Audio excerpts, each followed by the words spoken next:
Welcome to the Putting Couch, episode 29. It's brought to you by the SeeMore Putter Tour team. I'm Jim Grunberg, along with Cody Hale and Ted Galena. And today we have the real pleasure of having one of our great friends for a long time, Paul Kaster of Paul Kaster Golf Coaching. He's based at his teaching studio in Little Silver, New Jersey, and he's been the highest level of SeeMore Tour fitting studio since day one, and he's one of the few guys in the industry that truly is intimidating to me because of his background. And we'll get into that a little bit because it's not the typical background that you will find with a world-class putting instructor and teaching instructor. I mean, Golf Digest has recognized Paul as one of the best teachers in the country since 2017. Paul's been honored twice by U.S. Kids and a top 50 kids coach worldwide. He's a level 2 golf instructor certified by the Titleist Performance Institute. He's certified by Aim Point Golf, K-Motion, Blast Golf, and he's a level 3 certified super speed golf coach. And he's an attorney. He grew up in Chicago, as I did, playing golf, but he went and played college golf. He played professional golf, and then he just decided to go be a lawyer, and he got a law degree, and he was a lawyer in Child Protective Services, a prosecutor, a civil litigator.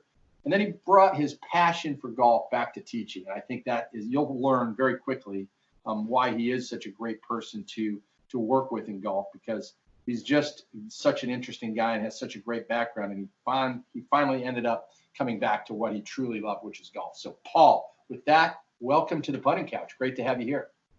Thank you so much, Jim and Ted and Cody. It's great to be with you. And, Paul, we love to bring on some of our, right now, our very top global instructors, people that have been, part of the SeeMore team for a long time, and get your perspective on how, you are not just a putting instructor, but I know early on, you took a lot of time and effort to be the best putting instructor you could be. And I think, there are a lot of teachers out there that have not put that level of focus against putting. So I guess the first thing I would ask is, what drew you? I mean, tell us a little bit, first of all, about that crazy background from law back to golf, and then how when you decided you wanted to really also have a specialty in putting instruction. Yeah, well, your introduction made me blush a little bit, Jim. So I would say, the background is, to me, makes sense. To a lot of other people, it's kind of like, oh man, like, is this guy crazy? Why did he come back to teaching golf? But, I think it for me, golf was always kind of my passion and my first love. And, I played very seriously for, first 12 solid years of my life, and played professionally and put a lot into that, and was decent at it. When I got hurt, I was actually making money somewhat as a mini tour player, which is so. I got hurt in 2000 and it was 2001. Kind of limped through that season playing mini tours, and then ended up having to call it quits, really. And it was just, surgeons and people saying, look, this is a decision you're going to have to make. You either you rest and take a year off and see how the wrist, it was my left wrist, that I injured on a route actually that I didn't see. So just kind of anyone else out there listening who, if you're playing practice rounds, no need to hit balls out from underneath trees if they're exposed routes, but take the penalty stroke. Take the penalty stroke, and if you're playing in a tournament, be real careful. So, and then it was like, take a year off, rest, or have surgery, in which case back then it would have been a 50-50 chance at recovery anyway. And at that point, the idea of sitting around for a year was not super attractive. And I kind of knew where I stood with the guys I was competing with, which was, that was like Matt Kuchar and Jason Duffner and some other guys who we've never heard of, but probably ought to have. And I just knew that wasn't going to be the right thing to do. And so I went back to school, and my mom's an attorney. My grandfather was an attorney. It kind of just made sense. I wasn't going to go work for the family practice because that just wasn't the situation. But, we'd always had lots of fun arguments at home and around the dinner table. So I went back to school and got a law degree from the University of Miami, and continuously played at least once a week. Lived right near the Biltmore, and so I played that course and some of the other really good public courses, around the Miami area for 3 years, and graduated and got a clerkship and passed a couple of bar exams in New York and New Jersey, and just kind of knew that practicing law was not going to be the thing that I was going to be happy doing for the rest of my life. But I gave it a good faith effort, and I wanted to do that. So I worked for 3 years at the Attorney General's office here in New Jersey, prosecuting Child Protective Services cases. Clerked for a civil court judge my first year out of law school, and then went and worked for a civil firm for about 11 months before I felt like I had done my due diligence and it was time to move on. So that was when, it was kind of early 2012, I think, or early 2012 that I kind of decided that I had a friend who I knew quite well, worked at the facility where I spent a lot of my time practicing as a lawyer when I was competing in amateur events. And he got a job as a general manager at another club kind of half an hour away from there. And he needed a golf pro. And, I was lucky that he gave me an opportunity to start as basically the equivalent of his first assistant. There was another guy who was young also, who was going to be the head pro. And, I did that. There are a lot of lucky things, I guess, in my golf career, but I did that first assistant's job. The head pro decided to get out of the business. And I became the director of golf. And it was a Billy Kaster managed facility. And so I was there for a couple of years, and was very fortunate to be nominated head golf pro of the year by Billy Kaster, and just found my passion really was, I always planned really on teaching and playing kind of when I got back into the business. It wasn't to be a manager of a golf course so much. And so, Billy Kaster had another facility in, it was actually the same place where I had played and practiced quite a bit, and they had an academy there. So I went back and I spent a full year teaching and really loved that, and went well, and was offered a job at another club about 35-40 minutes from there, Forest Gate Country Club, as their director of instruction, and was there for 4 seasons, and then decided to open my studio, which is about 5 minutes from our home in Red Bank, because we had a 3-year-old, and it was time for me to kind of have a little bit of a calmer existence. So and have more control over my schedule, and I'm able to do things kind of my way here, which is great. So well, that's a great story. And I remember we when we met you, it was right around that 2012. I think you came back here for a summit of our golf instructors, and I think you were the only one that had just come fresh from a legal career, and we were fascinated.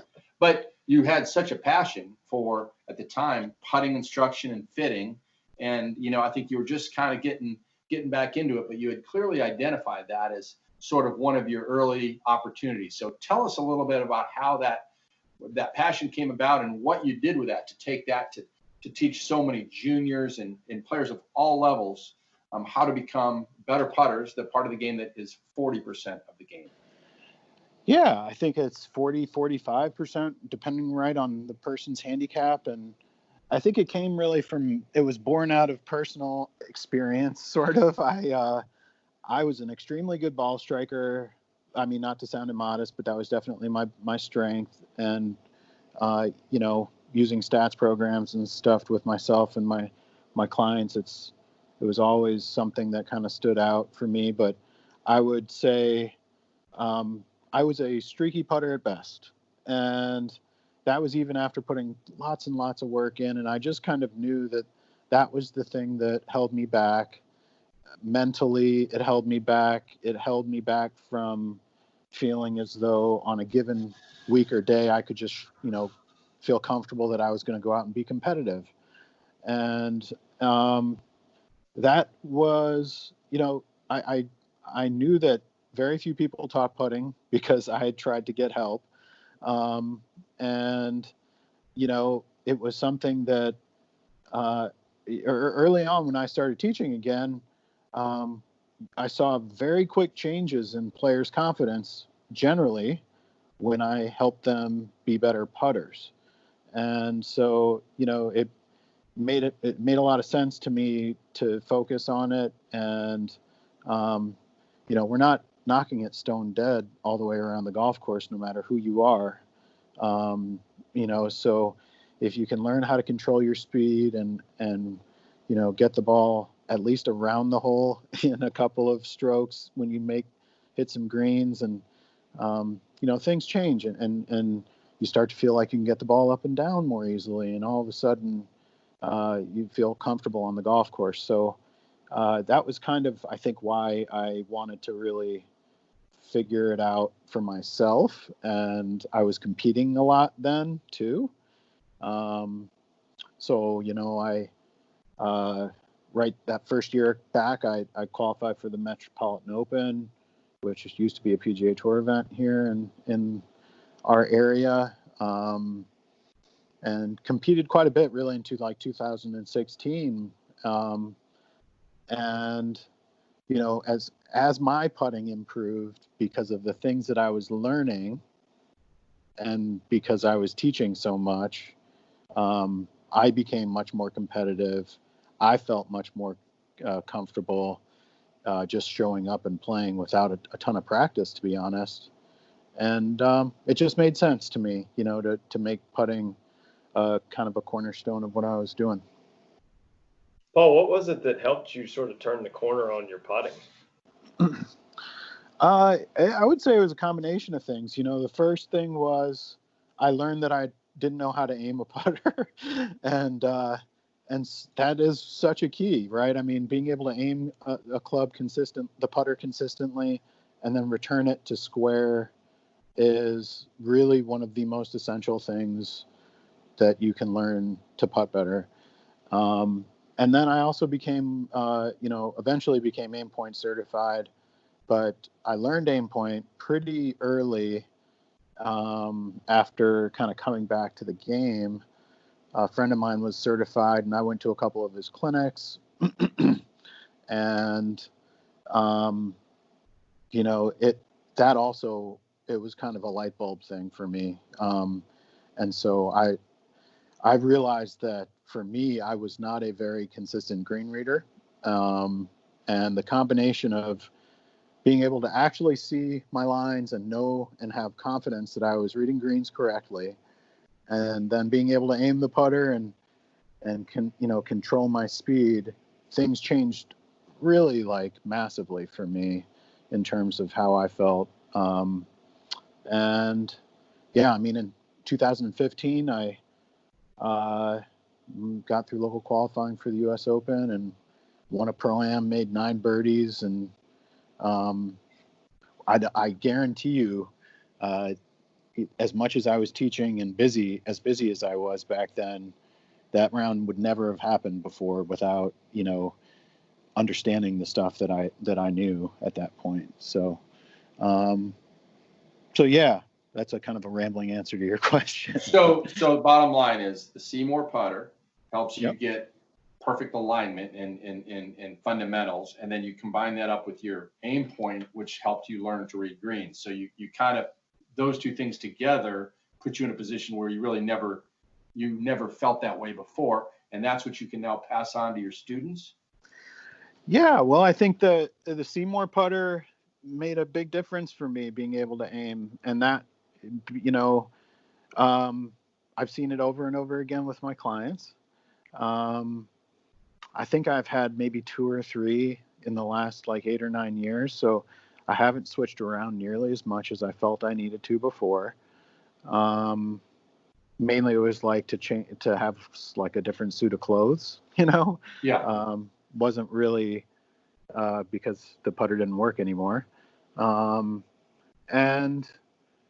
you know, I've learned some stuff. I'm SAM certified. I've used Blast. I think the understanding that there are basically 3 keys to putting, and that if you're off in one of those areas, you need to figure that out pretty quickly, and then work yourself back into a better situation. So if you starting the ball on line, reading greens, and controlling your speed, those 3 things, if you can do all of them just relatively well, and then when you go offline and when things don't work out work as well as you wish they would, you have to figure out which of those pieces is not working as well, and get that back on track.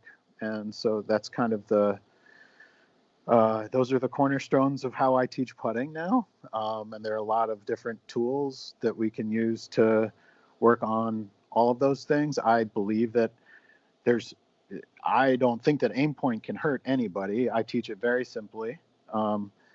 It has, it's helped me so much, and we see the best players in the world using it, like Adam Scott and Justin Rose, and so it's a very useful tool in the toolbox for sure. PK, segue that into the type of players that you coach, your juniors, your more advanced players. What you just said there, how easy is it for them to gain that knowledge? Does it take 1 lesson? Does it take 4 lessons? How does that come about with maybe some of your top juniors that you coach? So I have for a long time now basically done like coaching programs with people where instead of just doing one-off lessons or even just lesson packages, we get people into a monthly kind of repeating regular program where they're getting regular feedback, and that has made a big difference, because I can kind of work with them on a long-term basis, giving them the feedback. I know their games very well. I know them very well. And I would say with putting, a single putting lesson, just like a single full swing lesson, can help you if done the right way. But you have to usually get some follow-up feedback for the deep learning to start. And if you aren't getting the follow-up, chances are pretty good that you're going to there's going to be some confusion, some piece that's been missed, not completely digested, and the player might kind of veer off into the internet or somewhere else, just kind of not getting quite as much from the improvement processes maybe they could have. So motor learning, what we know about motor learning is that it requires feedback, and it is more of a long-term thing than a short-term thing. And so I would say, incorporating putting as an equal part of training in golf, and communicating that as equally important to people, and helping them see how helpful it can be, and that it's actually really for them low-hanging fruit as far as improvement goes. It's you're not going to wear yourself out hitting golf balls like you would on a range on a putting green, and you don't have to do a lot of practice on a putting green necessarily. There are a lot of things you can do drilling at home that you couldn't be as productive with your full swing at home. So I think making it kind of a part of just a regular process, and when you study any other subject, you would study it over the course of time. You wouldn't try to learn Chinese in like an hour, or so.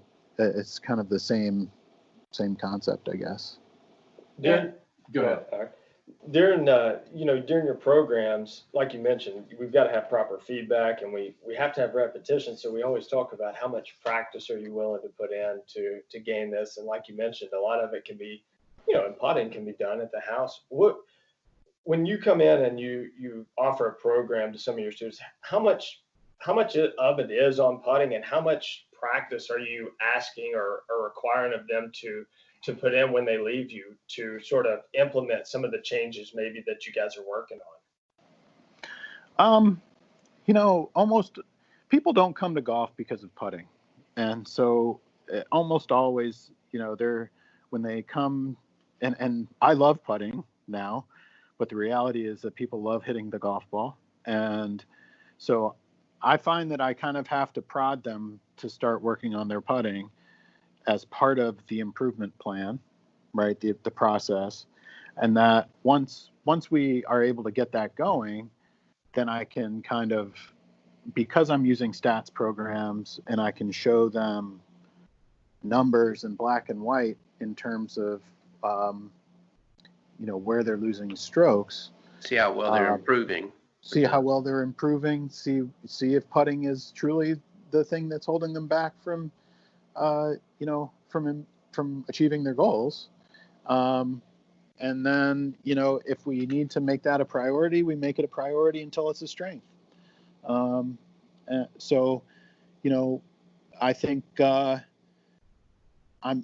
anybody who comes for a putting lesson, they're going to have some homework to do. And they're going to leave with drills and exercises, and I believe very much in scoring your practice.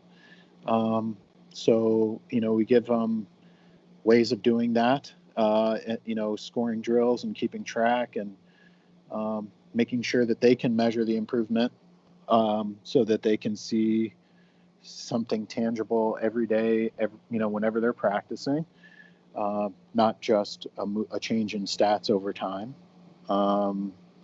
And yeah, I think it's, making it, the percentage of a program kind of depends on the priority of putting for their overall scoring, I guess.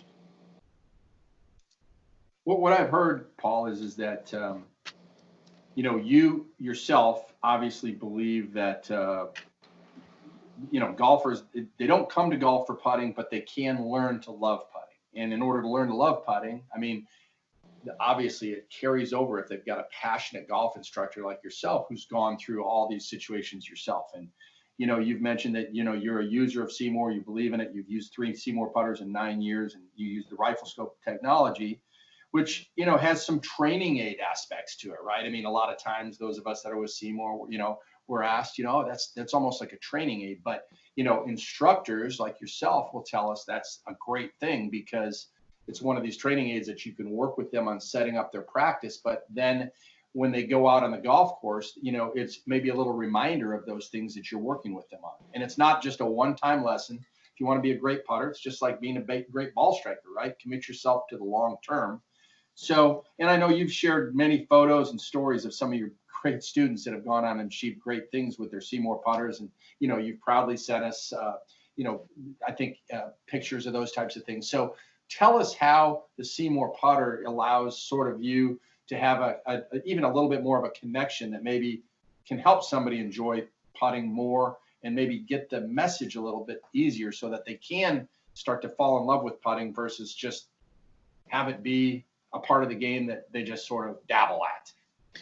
Yeah, and I should definitely say I'm not going to paint things with such a broad brush. I think there are people who love putting, and when they do come to golf, it's definitely something that they enjoy. And mini golf's fun, so it kind of Yeah. that gets you in the golf environment, and then you decide you want to go try to hit some golf balls. And so I just started a new client who I teach players of all levels, and she's a relative beginner, and all she's done is putt, and she enjoys it. She's 16 years old, and she's in high school, and we're doing a kind of a group program with her and her father and her mom. So, I would just say, the SeeMore Putter has just, it's made such a huge difference because it is a training aid that you can play with. And I've always kind of, questioned how did the USGA actually allow this, right? Because typically that's not part of, the what the rules of golf allow is, you can't play with training aids and things that help you while you're playing. It's just so helpful to be out on the golf course and have a tool that you can, if you felt like you didn't make a good stroke, you can check your setup, you can check your eye line, you can even check to see if the face is square to the arc while you're out on the golf course, just off to the side of a putting green while somebody else is playing out. You can use it to reinforce the fundamentals that you're learning as part of your instruction, and there really isn't anything else out there like that, right? I mean, otherwise you're just trying to remember swing feels or stroke feels or things that you were working on, but you have no tangible way of actually getting the feedback while you're out playing or competing. So it's made a huge difference for my players, and I try as much as possible, because of the weighting in a SeeMore putter, the center shaft, and the fact that it's square, basically, square to the arc and lie angle balanced in the playing position. It's a very low torque club, so I try to get it in the hands of my juniors as much as I can, because I know that they're going to develop a really great stroke, understanding those fundamentals of ball position, hand position, proper posture, and a stroke that's square to the arc.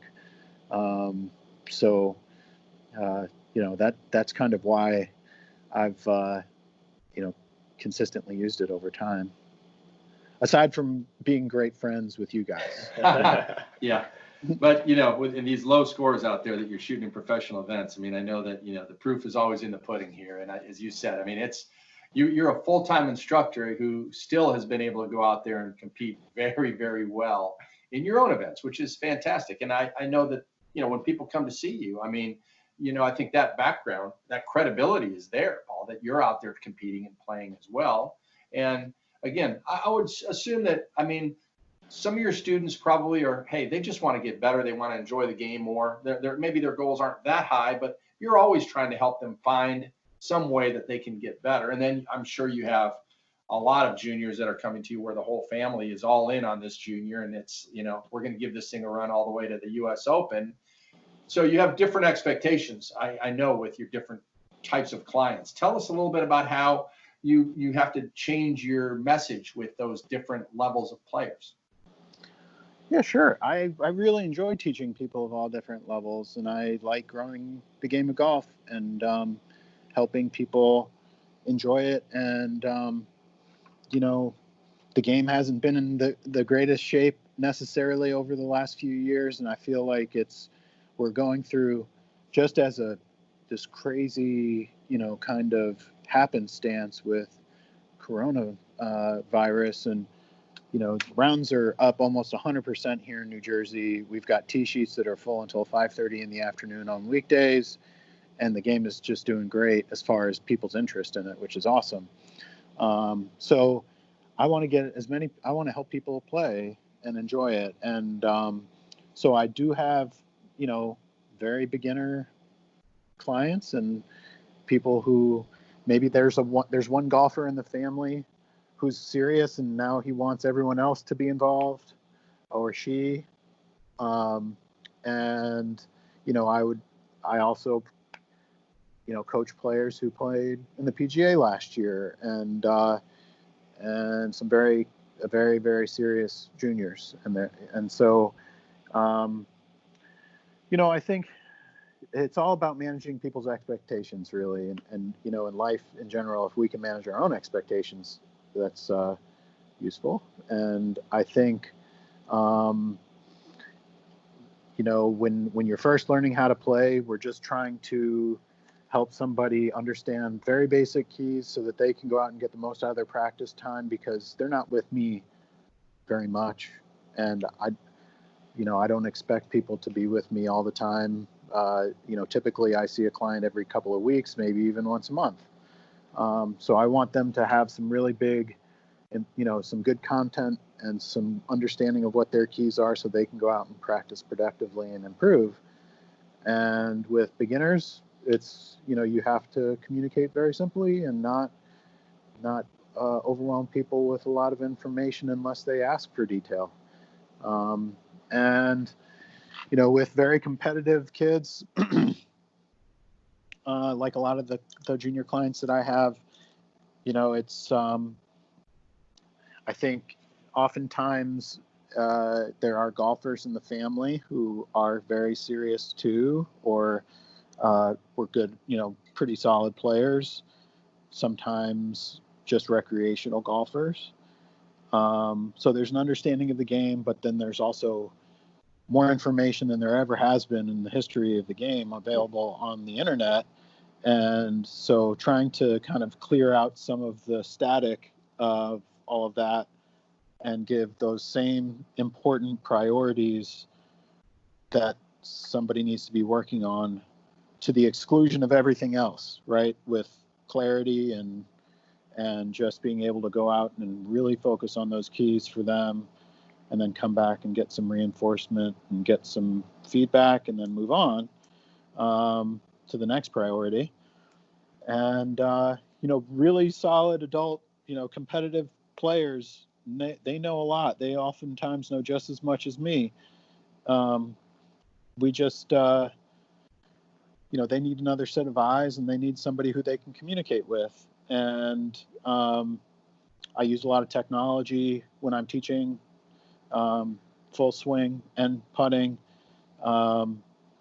because I think it's very useful, and I don't believe that the human eye can see anything in detail, as in detail as when we use these other pieces of helpful, technology. So, I'm not trying to blind anybody with science. We're just using it to really help the process streamline a little bit. And so with advanced players, we're using technology, and they oftentimes want to know the smallest of details so that they can really understand what's happening, and they know exactly what to do and exactly what to work on. And it's interesting, you see the same kind of progression with junior golfers. When they reach a certain age, they take ownership of their game, and they want almost the same level of detail. And so they're learning about the technology, and they're learning about themselves, and it's a lot of fun. So, I think you go from more simpler communication to kind of more complex, detailed communication as they get older and more skilled. Paul, you mentioned, a lot of times, you see your students maybe once a week or once a month or once every couple months. Now, as technology has advanced, remote coaching and even remote putter fitting has become more advanced and more prominent. You're probably doing more of that. Tell us a little bit about, I know you and I had a little conversation a couple of days ago about even remote putter fitting. Tell us how you're starting to do more of that, because it's really neat, some of the things you're starting to do and make more available to some of your students, and be able to continue working with them while they're not necessarily, right there with you, or maybe even on the other side of the country. Yeah, it's kind of amazing what, all this technology has allowed us to do. What do they say? Something like innovation is the mother of innovation is necessity, or something like that. We've just gone through this whole situation where nobody could be around each other for, I mean, still really to some extent. And I'm able to get out on a golf course and stay plenty far away from my clients and feel comfortable that we're both safe. But we're in this situation still to a large degree where people want to continue working on their golf game. They want something fun and interesting to do. And we're able to do that with Zoom and FaceTime, and so I was kind of lucky in a way. I was doing remote coaching with people, 18 months before all of this happened, probably. And I actually, kind of a funny story, and I'm not even sure if you guys are aware of this. Maybe because he never ended up using a SeeMore putter, but I was training for a good portion of that time training a gentleman in Singapore. And so the interesting thing is that he still feels like putting was the thing that I helped him the most with. Even though he has a 3D system that I was able to, I was able to kind of patch into the computer and see how he was moving in 3D in real time. And use that for, full swing instruction. He felt like putting was the thing that changed the most. And I gave him Skype and FaceTime, well, actually WhatsApp lessons, live on a putting green at his club in Singapore. So the things that we're able to do now, it's just kind of staggering. And for me, it really like it feels very fun, and like it sparks my creativity a little bit, because it's not just a typical putting normal lesson. It requires me to figure some things out that makes me stretch a little bit and help people learn in different ways. And so I've been doing the remote coaching thing quite a bit, and it's turned out to be a really great supplement, over time, just with in-person coaching too. For a few different reasons. People don't always want to travel, and it just makes life easier. So and I've started to do putter fittings, and the technology that we have now, I use blast motion for that. I've also had several clients who have Foresight. I'm on Foresight's advisory board, and who have Foresight simulators, and the Foresight GC Quad has great putting software, and I'm able to get into their computer and see the data when they try different putters. So we send them fitting putters and with some high speed video and either blast or something else to give us some feedback on rotation and path and some other things, tempo. We can do a really great job of doing a putter fitting, and people have been pleased. I felt like I could. Yep. Sorry to interrupt. Are these former or new clients, or clients that you already have, or are you picking up from a friend of a friend who had you and said, oh, hey, he does remote coaching? How do you find these clients? It's all of the above, really. I mean, I think I have a decent presence on Instagram, and I've had people come to me through that. I have friends who are teachers kind of in the tri-state area and who have competitive players, juniors, and they oftentimes have, want me to do the putter fitting. So they refer their students to me. So, these oftentimes are new relationships, and then it's great, because they then want to come work on aim point and visit, and we start forming a long-term, relationship just as far as putting goes, which is, it's a lot of fun. Well, how, if somebody wanted to come see you for a fitting or a lesson or even the remote coaching or fitting, how would they get in touch with you? My website's paulkastergolf.com. My phone number is 732-529-2222. And my email is paul@paulkastergolf.com. So really any one of those. These days in the afternoons, late mornings and afternoons, I'm out on the golf course playing lessons quite a bit. So if I can't answer, certainly give you a call back. That's awesome. Paul, we really appreciate having you on here. I will go back and address, don't feel bad about the guy in Singapore, because the reality is that as you've told us before, Paul, I mean, the fundamentals that a SeeMore putter will put you into, right, are good no matter what, right? So if you learn to putt with the SeeMore putter and from Paul Kaster, and you've got all these fundamentals correct, it's transferable, and that's a tour putting stroke, right? So you can use another putter for a while, but as you would say, why not just use a SeeMore? Because you can take that onto the golf course and it's going to have lasting value. But, you know, if you went and taught anybody with any putter, the fundamentals you're going to teach them in general are going to be very consistent with those fundamentals that SeeMore is teaching every single day. Absolutely, yeah. And by the way, his full swing did improve, but Love it. Hey, with that we'll wrap up this time. But hey, we have really enjoyed having you on. Paul Kaster has been our guest today, and we're really delighted to have you on at the Paul Kaster Golf Coaching Academy. We've got all his contact information. We'll post some more information about how you can get back a hold of Paul. And again, you've been listening to the Putting Couch Podcast on all things putting, the #1 podcast in the world on putting. And it's brought to you by the SeeMore Tour team. So I'm Jim, for Ted, for Cody, and for Paul Kaster. Thanks for listening.